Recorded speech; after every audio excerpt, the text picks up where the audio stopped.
Ში. Sorry.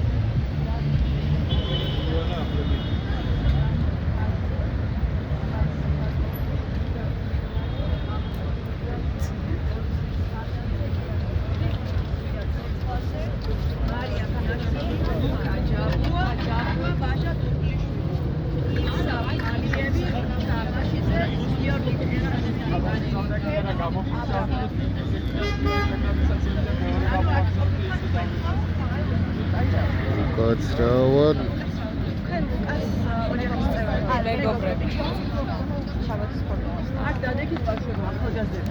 გაცრავად.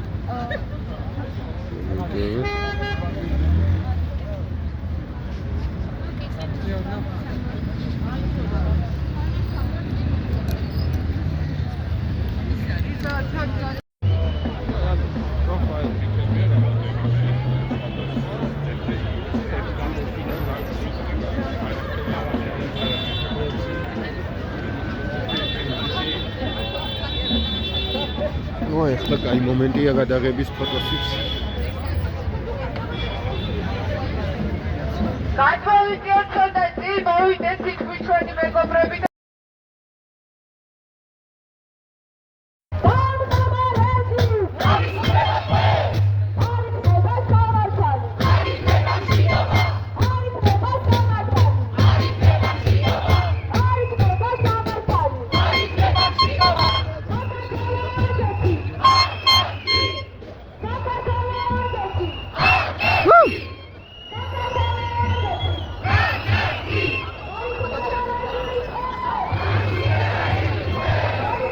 აი ამდენად უსასრულო ხალხი ვართ, იო.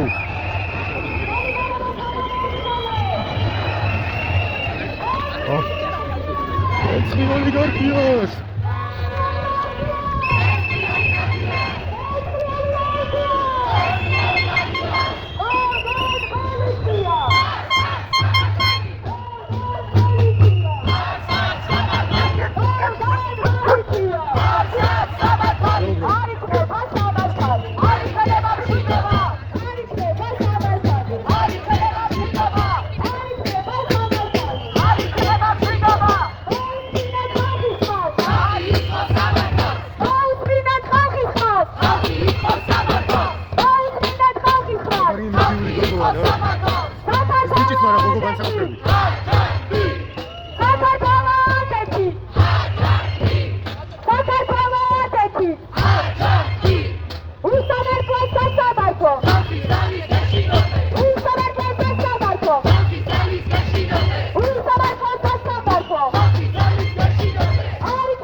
გავიმარჯვეთ.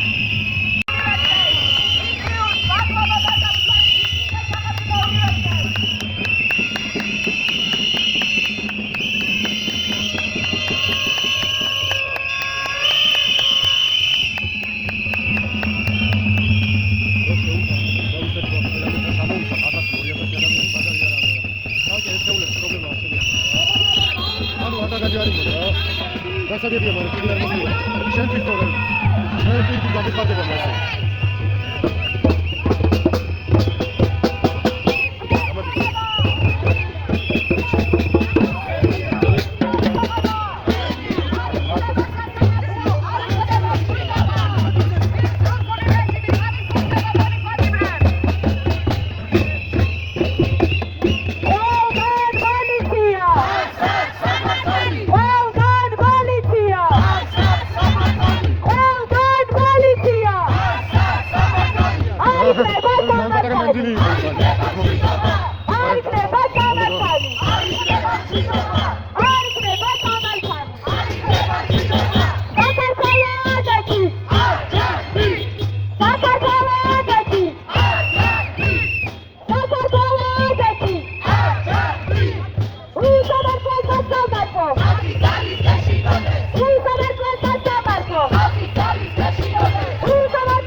ეს იმაშება.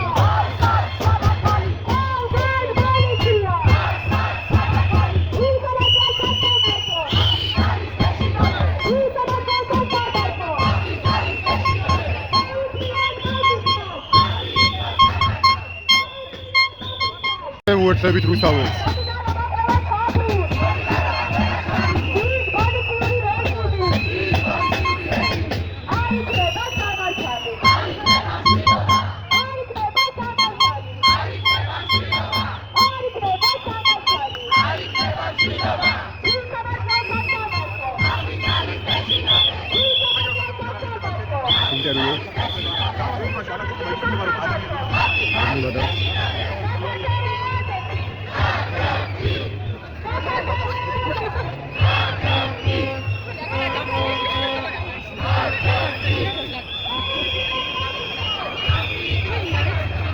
უწყვეტი რაოდენობა ხალხის, იო.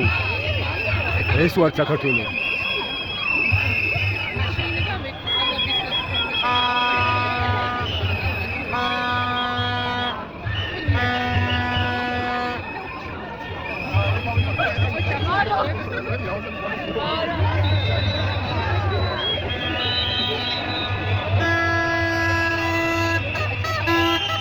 იყვარხოთ!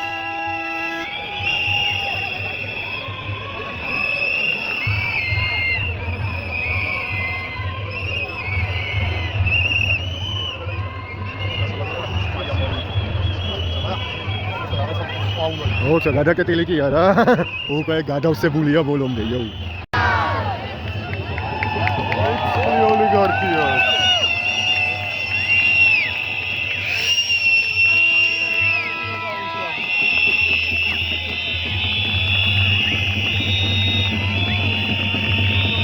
შეცვლი ოლიგარქიას, იო. ჯიგარი ხარდა.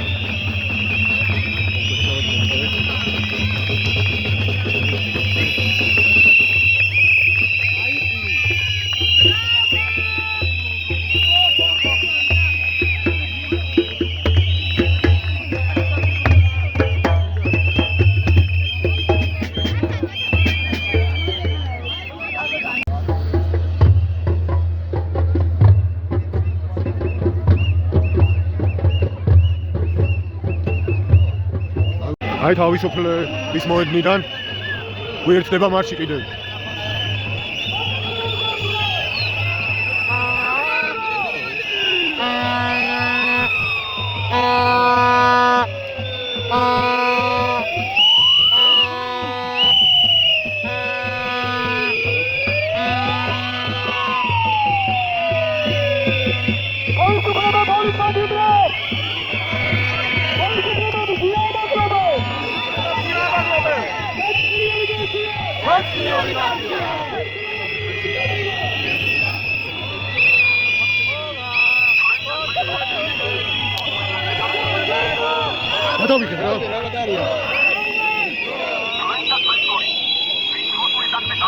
ერთად უფრო მაგარია, მადლობა.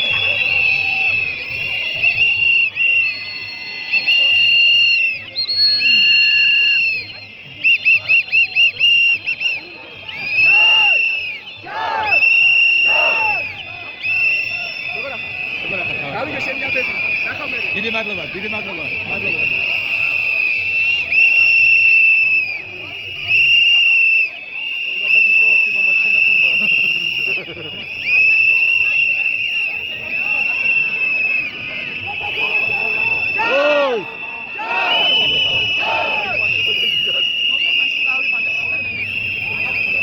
აი დიდი მარში ასწორებს.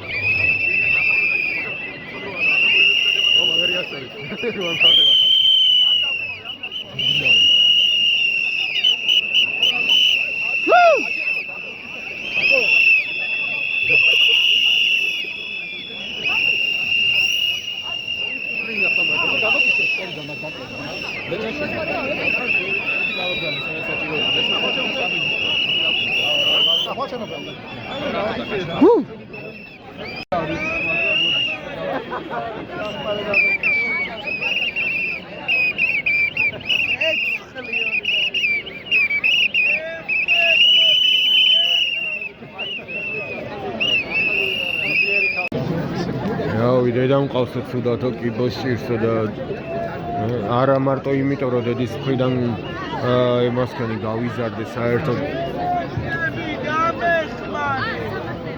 დედა მიყვარს აი რა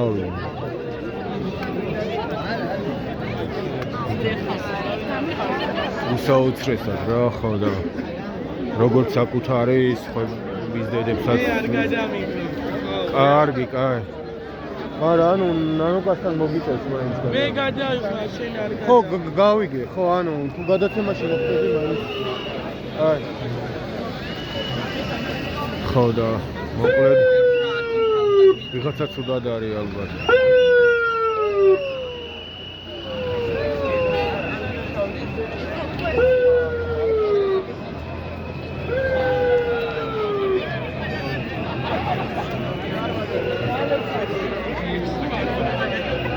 no რა ვიცი ერთ ოღონდ გადაურჩინე ყველას დედები რა ებიებიც და ყველა საერთოდ ამისთვის კიდევ ერთხელ მადლობა თქვენ განსაკუთრებით ახალობას მეც არა ვარ ძალიან მეგობრი მაგრამ თქვენში სად გეხარ მამი? სხვანაირად ვიტყავ და სხვანაირად ვიცგერთ გული მე რეაგერა იცით რა მაინტერესებს ანუ როგორ დაიწყო სასამართლო როგორ დაიწყო სასამართლო პროცესი რას ეკავებოდა საერთო პროკურორობა პროკურორობა სინამდვილეში დღესაფრით ჩამოყალიბდა საბოლოოზე დასაშვებება ამაფრინავება როგორც ყველა რომელიც 13 ადამიანზე კიდე მრავალი ადმინისტრაციული კოდექსით დასამართლებული ყველას ერთი და იგივე რამეზე დავიდა ჩემი გადმოსახედი სამშობლოს სიყვარული ჩემს ერთი გზავი არის ერთი მჟავი არის რომ ადამიანები ვერ იტანენ რომ შეშეძლია სიყვარული აი აუმაჯესო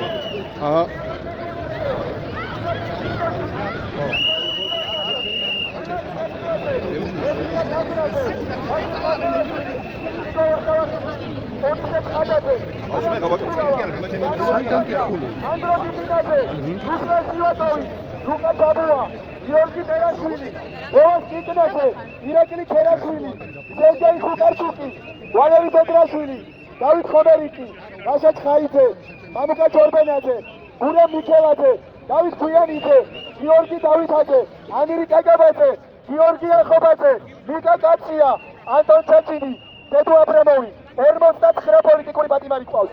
თავისუფლება ბოლის პატიმრებს. თავისუფლება ბოლის პატიმრებს. თავისუფლება მზიან აღლობას. ცეცხლი ოლიგარქიას. უკაცრავად 53 ყავს რა მე ეგრე გავიგე წინა აქციიდან მეც ბოდიში იმაში რავი მეც ეგრე გავიგე წინა იმიდან და იმიტომ თქვი ბოდიში მაშინ არ მინდა შენიშნად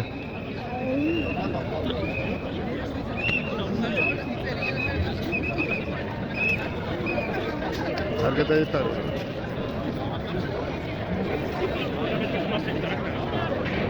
კარგი დღე სალამი უკაცრავად მადლობა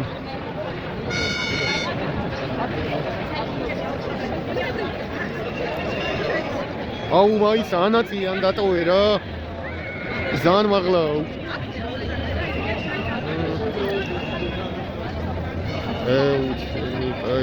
აი ცოტა ვეღა ვიდი გავა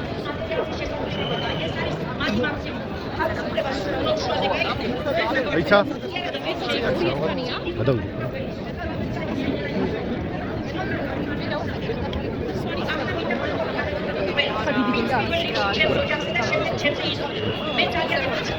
ბოდიში დრო როდესაც წერილები შემომიგზავნენ, ეს იმაზე დიდი სიამოვნება იყო, ვიდრე წარმოგედგინათ. ეწერა რამოდენიმეში ასეთი ფრაზა, არ ვიცი, ეს რამდენად განუგეშეთ ჭალებში. ყველა მიცოდეთ, რომ უდიდესად განუგეშა, ძალა მოგცა, ძალა კი არა, მყარი რომ ყოფილიყავი, ფერსი ავდგებოდი. ხალხო, 1000 როული მადლობით რომ გავასო, ვერ გადმოგცემთ ჩემ მადლიერებას. ვამაყობ თქვენით, ბედნიერი ვარ თქვენით, როგორი ძლიერი ერი მყავს ახლა ხვდები, როგორ გამიმართლა რომ ქართველი ვარ, მინდა რომ თქვენ იყოთ მაგრად ფეხზე, მე ფიზიკურად ვეღარ ვიხარჯებ. უსამართლობაზე, ჩვენ არ ვებრძვით ქართველებს, ჩვენ საქართველოსთვის ვიბრძვით. მადლობა ყველას განურჩევლად სქესის, პროფესიის, ასაკის ადამიანებს. ოდიში სრულად ვერაა. ერთი პატარა რითმა თუ სტროფი გავრითმე უნდა დავწერო. როცა ქვეყნის ღალატისთვის ვიღაც ოჯახს არჩენდა, ხალხი ადგა, მათ ვენებში სისხლის სწრაფად აჩქებდა, თავისუფალს ვერ დაირქმევ. ვიღაც თქვენზე ბატონობს, ჩვენ კი ჩვენი სიყვარულით გადავარჩენთ სამშობლოს.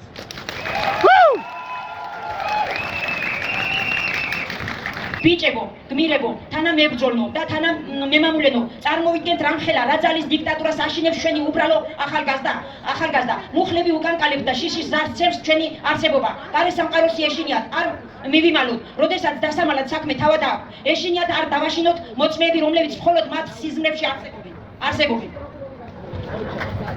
არ გავანადგუროთ სამხილები, რითითაც ვერაფერს გვამხელენ. ეშინიათ, ჩვენი ეშინიათ და მუდამ შეეშინდებათ. ორი თვე კი არა, თავიანთი 7 თაობა ვერაფერს დაამტკიცებს ბიჭებო. გაუძელით, აქ ყოფნა სასიამოვნო არ არის, მაგრამ ვიცი, 51-ვე, ალბათ მაშინ 51 იყო. ერთმანეთს შევთანხმდით, რომ აქ ჯობს ყოფნა, ვიდრე მათ ადგილზე. პატივს გცემთ როგორც საკუთარ მამას, ძმას და მეგობარს, იმის და მიუხედავად, რომ არც ერთ თქვენთაგანს არ ვიცნობ. თითოეულ მოსამართლეს, პროკურორს თუ ნებისმიერ მათგანს არასოდეს არავის შეხედავს ისეთი სიამაყით, როგორც ჩვენ ვიყურებს ქართველი ერი. ისი არასოდეს იამაყებს მათი ოჯახი, მათით, როგორც ჩვენი ამაყობს ჩვენი.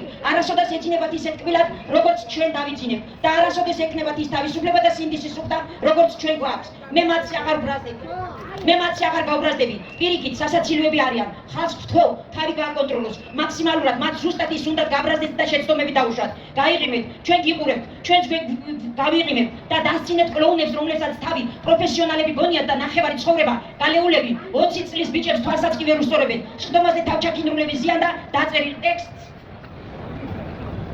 იმეორებენ, რადგანაც იმიტაცია შექმნან, ვითომ რასაც ბჟუტურობენ, თავიანთი პირადი აზრია. აბა როგორ არ გამეცნოთ ასეთ პროფესიონალისტზე. დამოუკიდებელი მოსამართლე, ვირზე შეჯდა. არ მესმის ადამიანი ისეთი საწოდავი როგორ უნდა გახდერო, დაცინვა თან ამხელა დოზით აიტანო. არ მესმის ისე როგორ უნდა გაბოროტერო 20 წლის ბიჭს, რომელიც უდად გახდა უჰაერობისაგან, ხელი არ გაუმართო და შემდეგ შენ შვილს თვალები ამაყად გაუსწორო.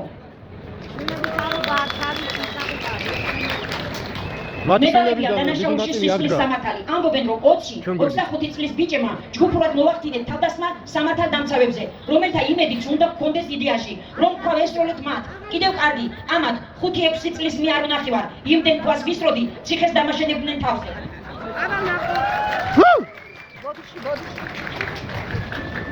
და ამ ყველაფრის ფონზე მეკითხებია, თვლით თუ არა დამნაშავედ თავს. სასაცილოები არიან, აბა რა არიან. მე თუ დამნაშავება, კრისა, რომელიც ოპერატორს თავზე ახტებოდა და კრისა, რომელმაც დედისტოლა ჟურნალისტ ლამისკისერი მოტეხა და მოგვერდზე დააგდო, ეგენი ვინ არიან? ტერორისტები ან ფულის მოყარული ღორები.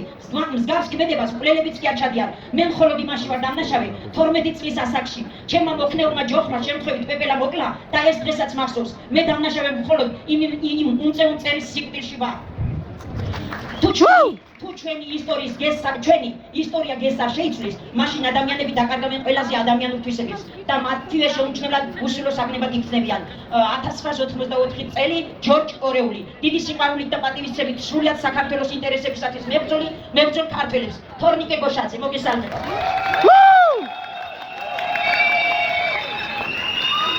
მადლობა, მე თქვენი იმედით არ ვიცი, სისხლის უკანასკნელ წლეთამდე ოღონდაც მართლა ვიქნები სუპერვებში და გავაკეთებ იმას, რის გაკეთებაც შეუძლია მხოლოდ ერთ დედას. მადლობა ყველა დედას, რომ გაზარდეთ ესეთი კარგი შვილები.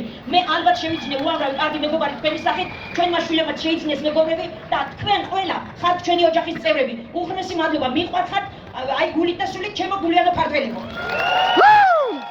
ბიჭინა ივანიშვილი აუცილებლად დატოვებს ქვეყანას, იმიტომ რომ მან არაფერი არ გავკეთებია მას ქვეყნისთვის.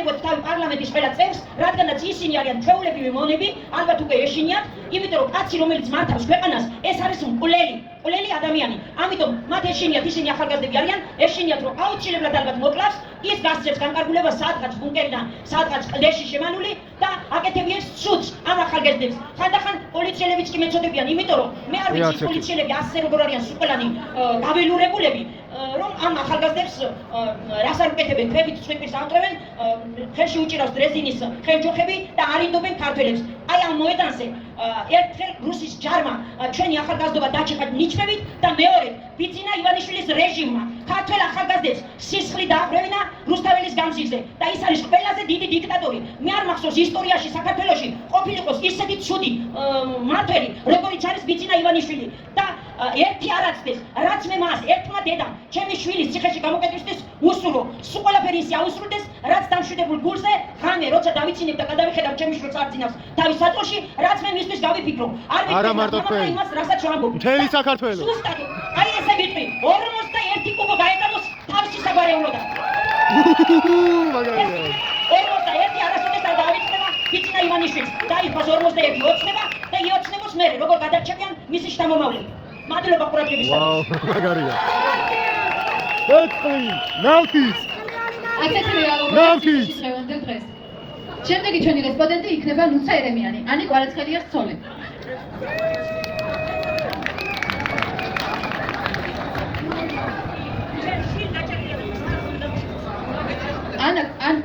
ანი კვარაცხელიას ედავებიან მოლოტოვის კოქტეილის როლას, როგორც ვიცით, ხო?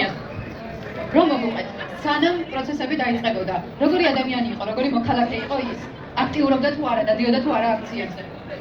პირველ რიგში მოგესალმებით ყველას, ვისურვებთ მხნეობას, ვიცი რომ ძალიან ბევრი თქვენი ოჯახის წევრი, მეგობრები, თუნდაც უბრალოდ თანამოქალაქეები ამ ტრაგიკომედიაში არიან, ასე რომ ვთქვათ და ვისურვებდი რომ მალე ისევ ჩვენს გვერდზე ყოფილიყვნენ სათითაოდ ყველა.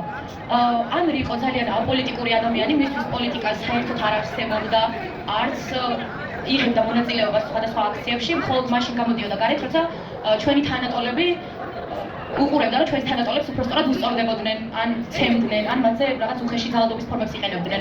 და მახსოვს კიდევაც, როდესაც გამწვავდა ეს საპროტესტო აქციები, ანრი თქვა რომ ამ ყველაფერს ტელეფონით უკვე ვეღარ უყურებდა, ვიდრე გავიდეო, ჩემი თვალით ვნახო, მართლა აკეთებენ თუ არა ამ ყველაფერსო. ეს იყო 1 დეკემბერი ჩვენ აქციაზე პირველად როცა გამოვედით, ძალიან კარგად მახსოვს.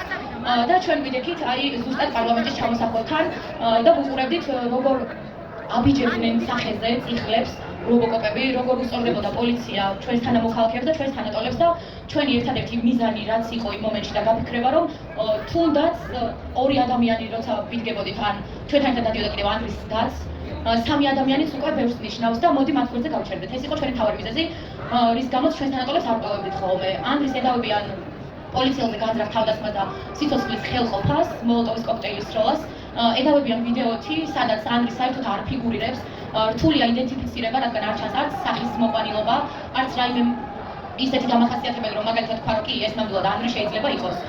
ანდრი დააკავეს 5 დეკემბერს დილის 8:20 წუთზე, სახლის კარების გაღებას ცდილობდნენ ჩუმად, მაგრამ მე და ანდრის დას გვეღვიძა. როცა ვიცოდით ქვეყანაში რა ხდებოდა, რა ვითარება იყო და რომ მოვუწოდეთ და რომ ვკითხეთ ვინები იყვნენ და რა სურდათ, უკვე ჩვენი სახლი ალყაში იყო მოქცეული, ერთ-ერთი ჩვენი საძინებლის ფანჯრიდან ჩანდა ლაზერი, როგორ ანათებდა ფანჯარას, ალბათ იფიქრეს თუ გადახტება რაღაც სავალალო მდგომარეობამდე შეიძლება რომ მივსულიყავით. ერთი ცდილობდა რომ სამზარეულოს ფანჯარა წიხლით გაეტეხა და კარებს ტეხავდნენ დიდი ქვით, რომელიც კრიმინალებზე კი, მაგრამ ჩვეულებრივ ხალხზე. მხოლოდ ბუდენ არ ჩავწერდნენ. ასე არ უნდა იცალადო. ფიზიკურად ვეღარ მიჭერდით კარებსაც. რომ შემოვიდნენ, ჩვენ ცხოვრობდით დასამალი არაფერი არ არის. საქართველოში ცხოვრობ და სტუდენტური ცხოვრება ყველას მოეხსენება, რომ არც თუ ისე ხელგასამართია და ხელგამართულია უბრალოდ. ჩვენ ცხოვრობდით სულ რაღაც 25 კვადრატ ბინაში და შემოვიდნენ 15 ადამიანი, 60 კილო ადამიანის წასაყვანად, გაგვისწორდნენ ფიზიკურად მეც და ანდრის დასაც, იცალადეს ასევე ჩვენზეც. მე პირადად ყელში მიჭერდა ერთ-ერთი სამართალდამცავი და მახრჩობდა. ჰაერში ვყავდი იმ დონით აწეული, რომ დაბუჟებული ვიყავი, ვეღარ ვუძღობდი ვერაფერს და გადამაგდო დივნის მიმართულებით. არ ვიცი, 21 წლის არის ჩემი მეუღლის და არ ვიცი რა ძალა მიეცა მაშინ ანას, მაგრამ აი მახსოვს დიალოგი, როგორ ეუბნებოდნენ ერთმანეთს. ხელი მომკიდე და რაც არ უნდა იყოს არ გამიშვა.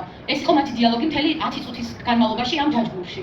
საწყობზე იყვნენ და წიხლებით, ხელებით პროვოცირებდნენ აი მიდი ნუ კი ვიხარ, აბა დანა დაგვარტყი თუ მაგარი ხარ, რამხელა ხმა გაქვს, მაინც ვერავინ ვერ გაიგებს შენ ხმას და პროვოცირებდნენ ჩვენ სახელზე, მაგრამ ანრის მიმართულებით რომ თუნდაც რაღაც წინააღმდეგობა გაეწია, მაგრამ ანუ ანრის მხოლოდ და მხოლოდ ის კითხვა ქონდა, რისთვის მაკავებთ, რატომ მიკავართ? ანუ მასზე იცალადეს დაიყვანეს სრულიად შიშველი საცულების და წინდების ამარა ამ ყინვაში, 10 ადამიანი მიაცრევდა და ხელში რო ეჭერათ მახსოვს წიხლებს ქვემოდან ერთი როგორ უწყავდა და ანუ უბრალოდ არაკაცის სახელი გამოიჩინეს. არ მოგვსულია არანაირი მიღება მაგალითად რის შედეგადაც ჩვენ შეიძლებოდა ჩვენს ადვოკატთან ჩვენს წარმომადგენლებთან ერთად მივსულიყავით და სასამართლოში გავუწყდებოდით. პოლიცია, პირდაპირ პოლიცია შემოვიდა პირდაპირ ანუ თუმაც ცდილობდნენ სახლის კარების გაღებას, მაგრამ რო გაიგეს და რომ მიხვდნენ რომ გვეღვიძავ შუქი არ ქონდა უბრალოდ ანთებული. საკმარისი იყო ჩვენთვის საძინებლის შუქი ასე რომ ვთქვა და რო გაიგეს რომ გვეღვიძა, მე უკვე ბლაგვი მას ნივთით დაიწყეს კარების სახელურის გატეხვა. თავიდან გვეუბნებოდნენ ჩვენი ვიდეო ალბათ თელმა საქართველოს ნახვა, იქ არის ნაცვეთი მხოლოდ და მხოლოდ, რადგან რომელი ტელეფონით ვიღებდით, ის ტელეფონი წაიღეს. ამ ჯაჯგურში დავკარგეთ სამწუხაროდ. იქ ტელეფონისთვის არავის არ ეცალა და ძალიან დიდი გამოხმაურება მოყვა ჩვენ სამბავს, რომ აი მართლა სახში რომ შემოგვარდნილიყვნენ, 5 ტელეფონით გადაიღებდით და აი ამ ადამიანებს მინდა გითხრათ, რომ ალბათ თქვენ სახში რომ შემოვარდნილიყვნენ, ტელეფონი საერთოდ არ გემახსოვრებოდათ რა შეიძლება და ყოფილიყო. ანუ ეს იყო ჩვენთვის ძალიან რთული ღამე. როცა მიიყვანეს დროებით იზოლატორში, ანრისგან ვიცით რომ ჯერ ზემოთ აიყვანეს, როგორც მოწმე, ისე მოაწერინეს ხელი. მასზე იზალადეს ფსიქოლოგიურად თავზე ედგნენ, დაახლოებით 10 ადამიანი ედგა თავზე. რა სამართალდამცავი შეიძლება რომ უწოდოთ, არ ვიცი მაგათ. არა ადამიანები, ასე რომ ვთქვათ, და აიძულებდნენ ხელი მოეწერათ. არც კი გააცნეს მისი ინტერესებიდან გამომდინარე, რა შეიძლებოდა წერებოდა თუნდაც იმ დოკუმენტში, რაც ხელს აწევდა. მისთვის იყო ეს ყველაფერი უცხო. ანდრის არასდროს არ ქონია არანაირი შეხება არც სამართალდამცავებთან, არ არის ნასამართლები, არასდროს საერთოდ ამ ორგანოსთან არანაირი შეხება არ ქონია და ეს არის მისთვის ძალიან უცხო და პირველი, ასე რომ ვთქვათ. ჩაგეკითხებით ზოგადად აქვს უფლება რომ მოითხოვოს ადვოკატი, როგორც ვიცი. იყო ეს მოთხოვნა თქვენი მიმართ და არ დააკმაყოფილეს თუ რა მოხდა იმ წარმოწყებაში, როცა გადაყავთ, მე შეუძლია რომ მოითხოვოს ადვოკატი. რა მოხდა ამ დროს, ანუ როგორ მოხდა ეს პროცესი? ანუ ანდრი რო დააკავეს, მე და ჩემი მეუღლის და გარეთ გამოვარდით დასახმარებლად საშველად, ასე რომ ვთქვათ, გვეძახდით ჩვენ მეზობლებსაც, მაგრამ არავინ არ მოდიოდა, ასე რომ ვთქვათ. ადვოკატი დაინიშნა, სახაზო ადვოკატი, მაგრამ თავიდან არ გვეუბნებოდნენ ვინ იყო, სად შეიძლებოდა რომ ყოფილიყო და ანდრი როგორც აღნიშნე დააკავეს 8 წუთზე და ჩვენ გავიგეთ რომელი იზოლატორში ყავდათ უკვე და ვინ იყო მისი ადვოკატი დაახლოებით 12 პირველის ნახევრისკენ და მე შევხვდით უკვე ადვოკატს სანამ ადვოკატი მოვიდოდა და გაერკვეოდა ამ საქმეში ასე რომ ვთქვა და ანდრის უკვე ყველაფერზე ხელი მოაწერინეს როგორც მოწმის სახით ისე და შემდეგ ბრალი წაუყენეს პოლიციელზე გაძრახ თავდასხმა და სიცოცხლის ხელყოფა. ადვოკატი გაეცნო იმ ოფისს თუ რაზეც მოაწერინეს ხელი. რა იყო მან, ანუ რა დოკუმენტი იყო ეს? ანუ სისხლის სამართალი იყო, რომელიც მხოლოდ იყო აღარ მახსოვს და ეს დოკუმენტი იყო კი ადვოკატი გაეცნო, დეტალური ინფორმაცია გამოიტანა შემდეგ იზოლატორიდან. მახსოვს კიდევაც როგორ ვესაუბრებოდით იზოლატორთან და გვეუბნებოდა რომ დეტალური მასალის შესწავლა იქნებოდა და ჩვენს ადვოკატს ხმალი არ დაუყია, არ დაუყია ბოდიში. 1 საათშივე შეისწავლა ჩვენი ისტორია, ასე რომ ვთქვათ და დაიწყო საქმეზე მუშაობა. ეხლა რა ხდება? კიდევ ჩანიშნული. ხო, ვწდები კიდე ერთი მარში შემოგვიერთდა რის გადაღებასაც უბრალოდ ვერ შევძლებდი, რადგან ამ საინტერესო თემას ვიღებდი ვიდეოს საუბარს მაგარი ნერვები მოთხრილი.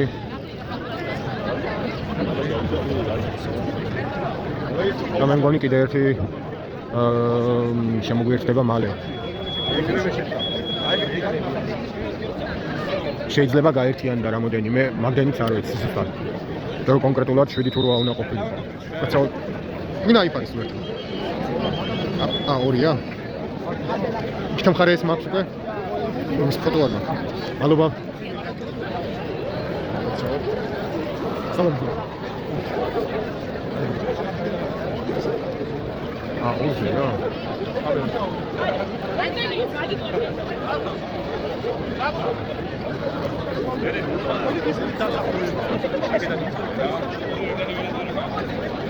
ისა, იქიდან რომ უნდა მოსულიყო მარში მოვიდა უკვე? რომელი მარში?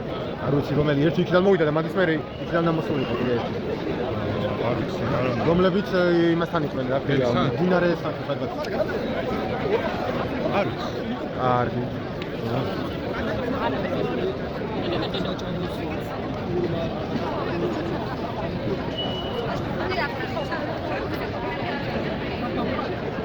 ალ ხმაური რა იყო დიდი ვარაუდით მოვიდოდნენ რა. უბრალოდ მაშინ ვიდეოს ვიღებდი.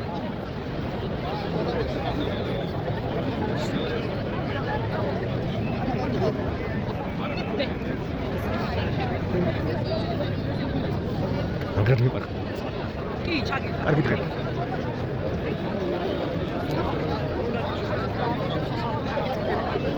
მაგით არ მინდა არ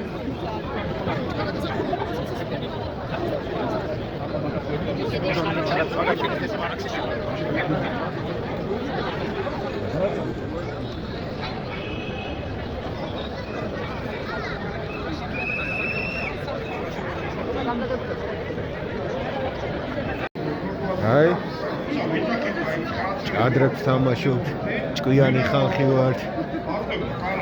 სწავლობთ ჭადრაკს.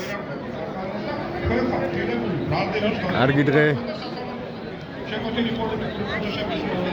წიგნებს ვკითხულობთ ასევე. აზრებში დავდივართ. მისაბაძი ხალხი ვართ. ეს არის უბედურება და ფსკერი და მიტომ ამას მივკითხოთ დღეს აი ამ სიტუაციაში. და შევაფასებ ასევე ზია ამაღლობელთან დაკავშირებულ სიტუაციას. ნახეთ როგორი მდგომარეობა. მე თითქმის 23 წელი ვიმუშავე შინაგან საქმეთა სამინისტროს სტრუქტურებში და ვიყავი ადამიანი, რომელიც პირველი ჩავიცვი პატრულ ინსპექტორის ფორმა. რა თქმა უნდა, დამიკავებია კიდევაც პიროვნება, დამიკავებია დაუმორჩილებლობისათვის და დამიკავებია სესხო სამართლის წესითაც. მაგრამ მე ვიტყვით, ეს არის ჩემი როგორც იურისტის პოზიცია და ყარავდა ამ ჩემ პოზიციაში, რომ ზია ამაღლობელთან დაკავშირებით მისი ქმედება არ იყო სესხო სამართლის კოდექსის 353 პრიმა მოხლე. ნახეთ დააკვირდით, მათივე განმარტებები რაც არის დაწერილი. წამოვიღე მე ეს სესხო სამართლის კოდექსის განმარტებები ამ 353 პრიმა მუხთან დაკავშირებით და თვითონვე აქვს ნახეთ როგორი საინტერესო განმარტება. ესე იგი დანაშაულის ობიექტური მხარე გამოიხატებაო აქტიურ მოქმედებაში, კერძოდ თავდასხმაში, თავდასხმა არის აგრესიული აქტი, რასაც თან ახლავს ზალადობა ან ზალადობის მუქარა.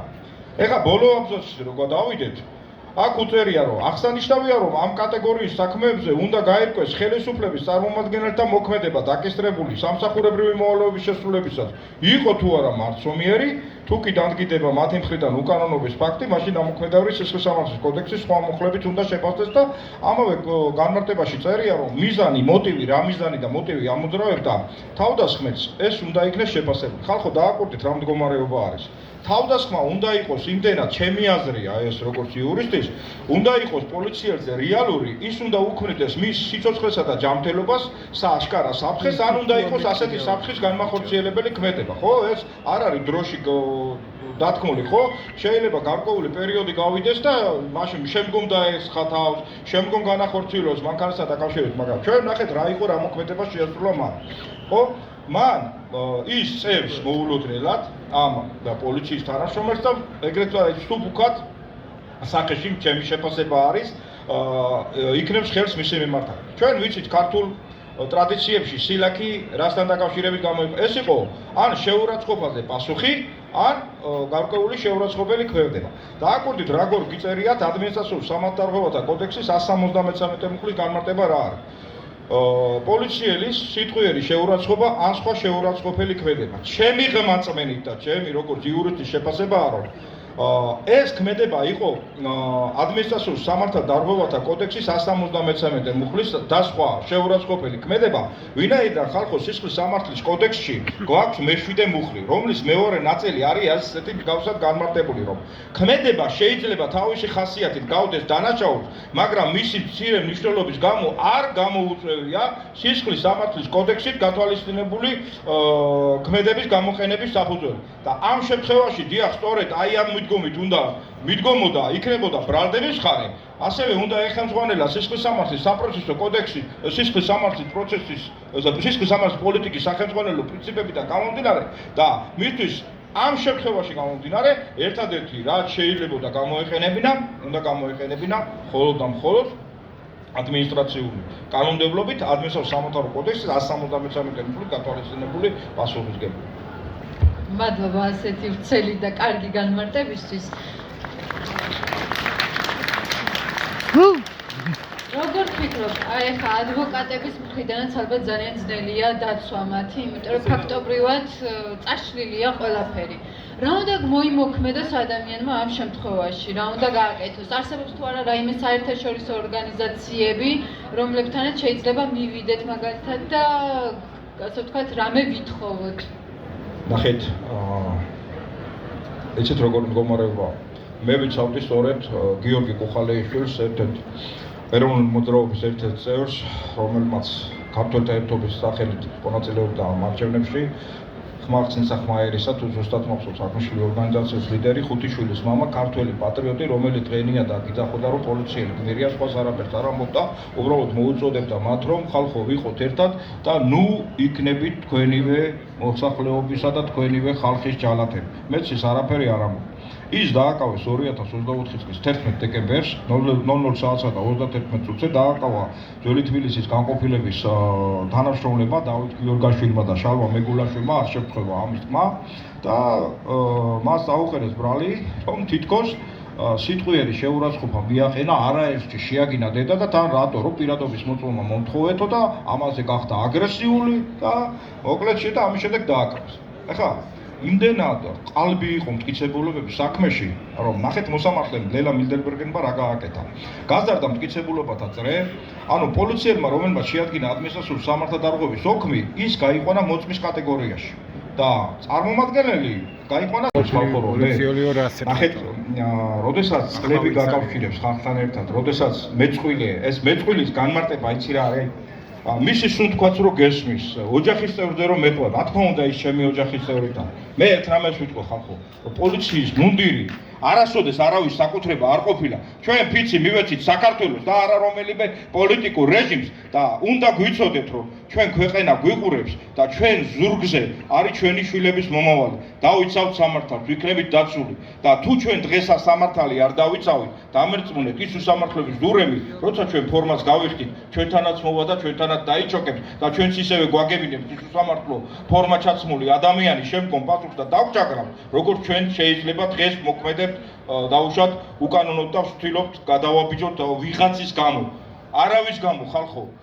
პოლიციელი, რომელიც ასრულებს სამსახურებრივ მოვალეობას, ის უნდა ესახურებოდეს მხოლოდ და მხოლოდ იმ ფიცს, რაც დადო, როდესაც შევიდა სახელმწიფო სამსახურში. ის არის სახელმწიფო მოსამსახურე და ის პასუხისმგებლობს საზოგადოების წესისა და საზოგადოების უსაფრთხოებაზე და პოლიციელი გმირია, იმიტომ დაარქვა ხალხმა, რომ ეს ხალხი იმ პოლიციელებმა დაიმსახურეს საკუთარი სიცოცხლის ფასად და არა იმის ფასად, რომ წაქცეულ მოქალაქეს ფეხები ურტყან და ფეხბურთი მითამაშონ მისი თავით. ამიტომ ხალხო გაურთხილდეთ იმ ფორმას, იმიტომ რომ ამ ხალხით უნდა შეძლოთ თქვენს სამსახური, რადგანაც ის ეთიკის კოდექსში ცალსახად გიწერია, რომ თუ საზოგადოების გვერდში დგომა არა გაქვს და საზოგადოება ზუგს არ გიმარგებს, შენ ვერასოდეს ვერ შეასრულებ იმ პოლიციის ფუნქციებს და ყოველთვის იქნები ფსკერი უსამართლობის. აი ეს მინდა და გაურთხილდით იმ ფორმას, რაც გაცვლა.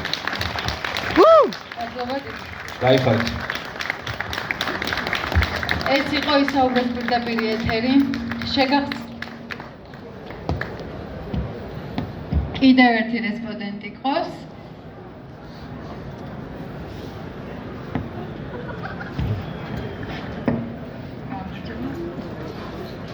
ყვებს და უღრმესი მადლობა მათ მშობლებს, ვინც და მათ ნათესავებს, ვინც აქ გამოდიოდნენ და იმედია, რომ მალე ისე მათ დაუბრუნდება თავის საყვარელი ადამიანი.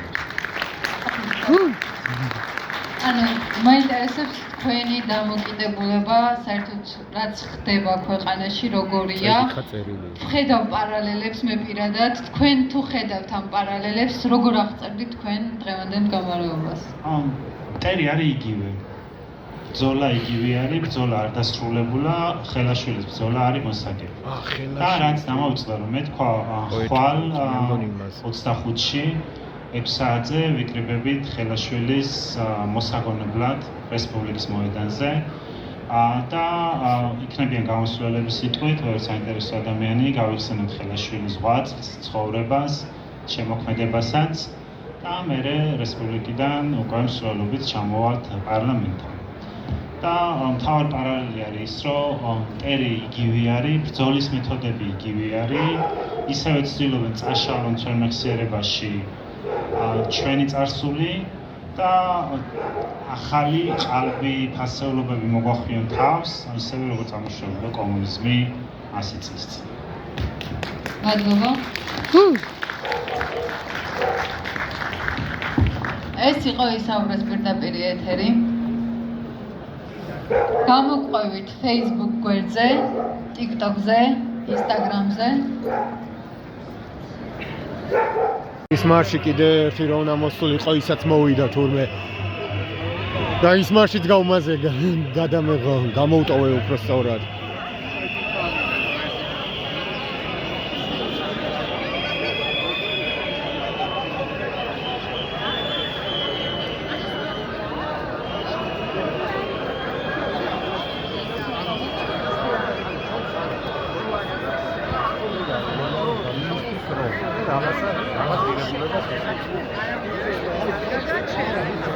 ან ბევრი ვარ 11 საათია და რაღაც 12 წუთები ზუსტად არ ვიცი.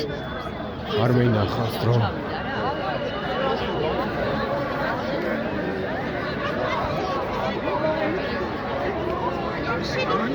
სკოლასთან რაღაცა ხდება არ ვიცი.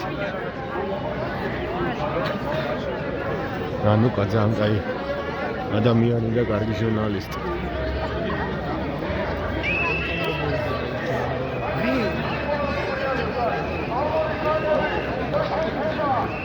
მეგონა აქ სტარდებოდა რამე.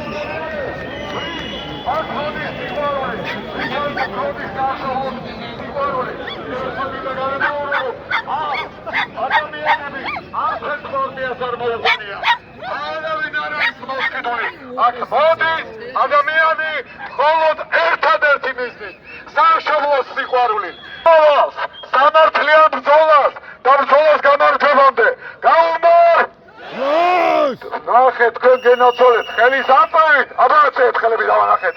აწევით ხელები, აწევით ხელები, აწევით, უმაგრესი ქვეყანა ვართ, ყველაზე მაგრები, ყველაზე ძლიერები. აი ეს ახალგაზრდა მეხმარება ხოლმე და 10 საათზე შევეცლები გამოვიდე. ესე იგი საქართველოს გაუმარჯოს რომ შევძახებ ხოლმე. ოფლიმონტს. ვაუ. წნევა მიწევსა გული მეტად მიჩქარდება. 1-2 ერთიან თავისუფალ ევროპულ საქართველოს გაუმარ! გაუმარ! გაუმარ! ხო მაგარის თამამავლობა მოგდის. ცოტა ვარჯიში ჭირდება მეტი და გაგაოცებთ გაზაფხულისთვის. დიახ, სულ მალე 2 თვე შესრულდება, რაც აქ დგევართ ზამთარში, ყინვაში, ახალ წელს და ასე შემდეგ. აქ შევხვდებით გაზაფხულს თუ საჭიროა, აქ შევხვდებით დედის დღეს, აქ შევხვდებით ქალთა დღეს და აღდგომასაც თუ საჭიროა. აქ შეიქმნებიან ოჯახები სიყვარულით, იმიტომ რომ ყველაზე დიდი რამ ტრიალებს აქ სიყვარული და თავგანწირვა. სიყვარული არის ის გრძნობა ადამიანისა, როცა შეგიძლია სხვისთვის, სხვა ადამიანებისთვის თავი გაწირო და თუ საჭიროა სხვერპლადას მოიტანო. აი ეს არ ესმით მეორე მხარეს მდგომ ადამიანებს. არ ესმით სიყვარული, იმიტომ რომ სიყვარული მარტო სულიერებს შეუძლიათ.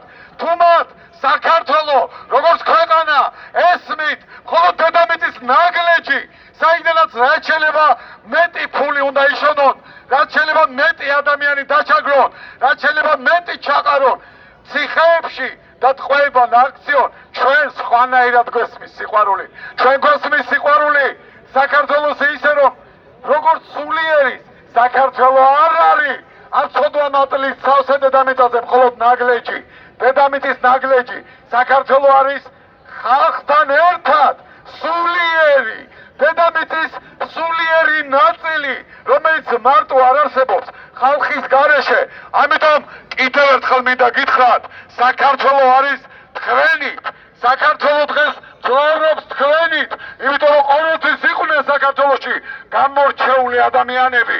მართალია დღეს სიჩუმე, ჩუმადყოფნა არის ლაჩრობა, ლაჩარი მშობელი მონური აზროვნების შვილს გაზრდის, სხვანაირად ვერანაირად. ლაჩარი მასწავლებელი ვერ შეძლებს გმირი მოსავლის აზრდას. ასევე მინდა გითხრათ, ვერც ლაჩარი ექიმი გაუძღვება თავის საქმეს, ვერც ლაჩარი მსახიობი, ვერც ლაჩარი ჟურნალისტი, ვერც ლაჩარი IT სპეციალისტი. ხონახე დღეს რა დაატრიალეს? რა დაატრიალეს? ვიც არ უნდა იყოს ის, რათა რაც არ უნდა დაემაქროთ აპლოდისმენტები იმ გულიან ადამიანებს, რომლებმაც ავტობუსები, მიკროავტობუსები ალაპარაკეს, ალაპარაკეს ზვიადის ხმით ალაპარაკეს, ალაპარაკეს ჩვენი ევროპული მიმართულების ხმით. და ბოლოს, ხო შეგაწყინეთ თავი. არა. კიდევ ერთხელ მინდა გითხრათ, სულ მოკლე ხანში ჩვენ შემოვიდან ახალ ცნებას, აი ახლა 4 პროევროპული პარტიის წარმომადგენლებია, რომელთაც მივმართე პროევროპული პარტიის წარმომადგენლებს, რომ დამეხმარონ ამის სწორად ინსტიტუციურად სწორად ორგანიზებაში, ვის მიენიჭოს 100,000 ოჯახის ყოველწლიურ ბედნიერების პროექტში ჩართვის უფლება, ვის ყავს ძალიან მაგარი შვილები, სტუდენტები, უკვე მებრძოლებზე აღარ ლაპარაკობს და ვის უნდა მივანიჭოს სახალხო ბედნიერების ელჩების ტიტული. განა ტიტულების გარეშე უნდა წავიდნენ აქედან ადამიანები, უკვე 58 დღე რო არიან. 100 დღეც რო იყოს საჭირო, ხვალდაზე ერთმანეთი არ უნდა ვიცნოთ. ამიტომ მე ვფიქრობ, უნდა შემოვიღოთ ღირსების ორდენზე უფრო დიდი რამ სახალხო აღიარება, იმიტომ რომ დღეს ღირსების ორდენს ეს თვითონ პრეზიდენტი ანიჭებს, მაგრამ სახალხო ბედნიერების ელჩების ტიტულს ჩვენ შემოვიდა და მიენიჭება დამსახურებულად. კარგია? ამიტომაც ჩემი თხოვნა, ბოლოს არჩევნები სამართლიანი, გულიანი, თბილისურად რო ვთქვა ჯიგრიანი, კახურად რო ვთქვა კაცური, ჯიგრული და ასე შემდეგ არჩევნები და შეძახილი ბოლოს.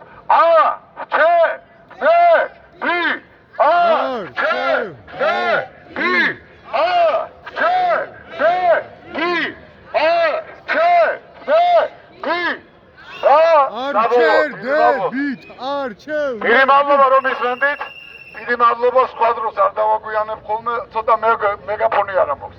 აი ეგეთ მეკითხებოდნენ და 10 საათისთვის ვიქნები ხოლმე. და ის შეძახილი, რომელიც ძალიან გვიხდება, ჩემნაირ მოხუცას კი, რომელიც სულ ვაჟკაცად გზნობს თავს, ერთიან, ძლიერ, ევროპულ, სამართლიან საქართველოს გაუმართ! კიდევ ერთხელ და ხმამაღლა გაუმართ!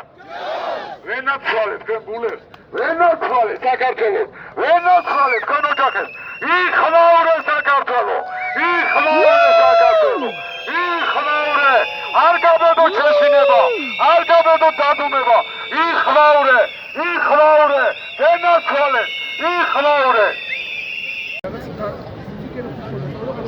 გამოჩნდეს სახე თუ სულ ერთია თუ არა? აი.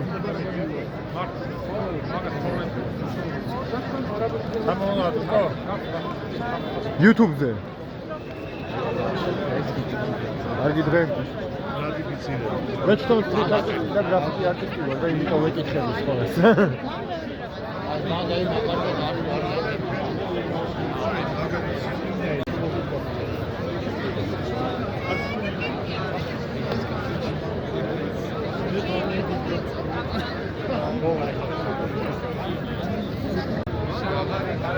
Ერთმეტი საათია უკვე თითქმის. არა, მერე წავი. წინაზე შემეშალა. 12 წუთები თქო რომ თქვი, ახლა არის 11 თითქმის.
12-ის 15 წუთია.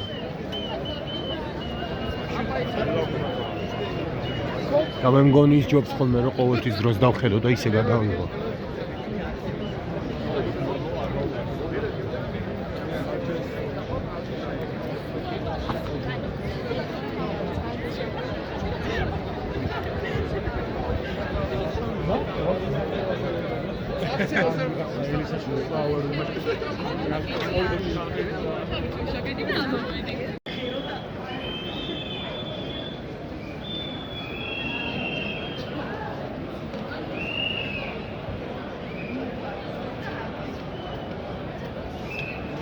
ახლა 12 უკლია 20 წუთი არ ვარ ბევრი მაინც და მაინც ძალიან, მაგრამ რაც ვარ ისინიც მივდივართ რა ნელ-ნელა ვიშლებით სახლისკენ რომ ხვალინდელი იმებისთვის მარშებისა და აქციებისთვის მზად ვიყოთ დროებით.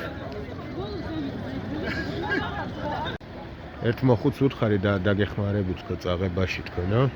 არ არის საჭირო არა ამძიმეო და ავი დამლოცა.